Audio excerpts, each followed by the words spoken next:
What do you guys really want to correct offensively from the spring game today? Just overall execution, consistency. Consistency and execution. We need to have a little quicker tempo. Part of it, when you mix and match a bunch of players, that makes it challenging. But yeah. Was there any area that after watching film maybe it looked better than you thought it looked on the field Saturday, or something that maybe looked worse too? Well, I thought the D line looked good. I thought we ran to the ball good. I thought that for the most part we caught the ball pretty good.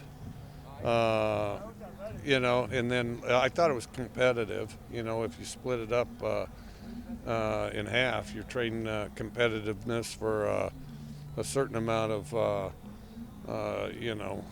synchronization as far as consistency. But I thought it was good.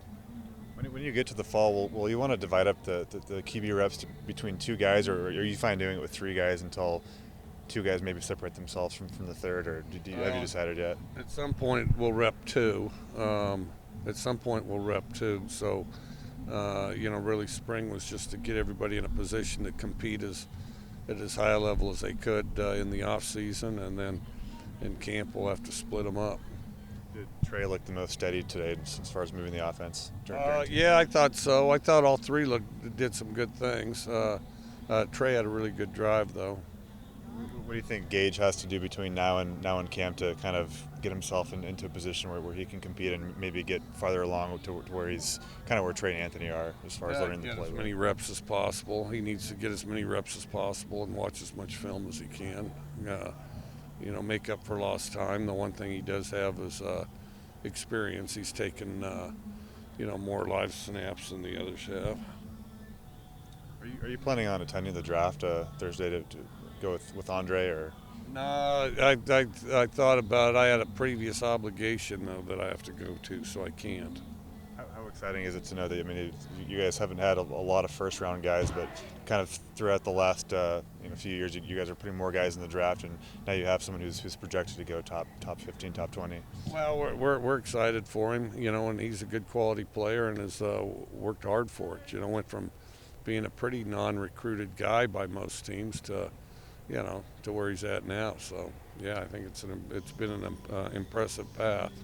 That's kind of the case with James and Gardner too, both guys who didn't come in as highly recruited guys or guys that you would have pegged as draft picks, and both turned themselves into draft picks here at WSU. What does that say about the program and then what they've done here too?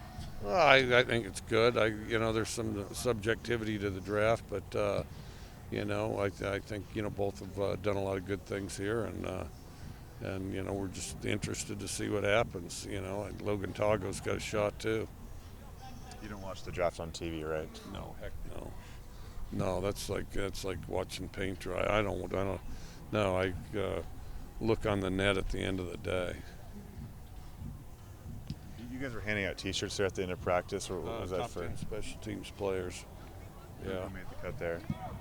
I don't remember it.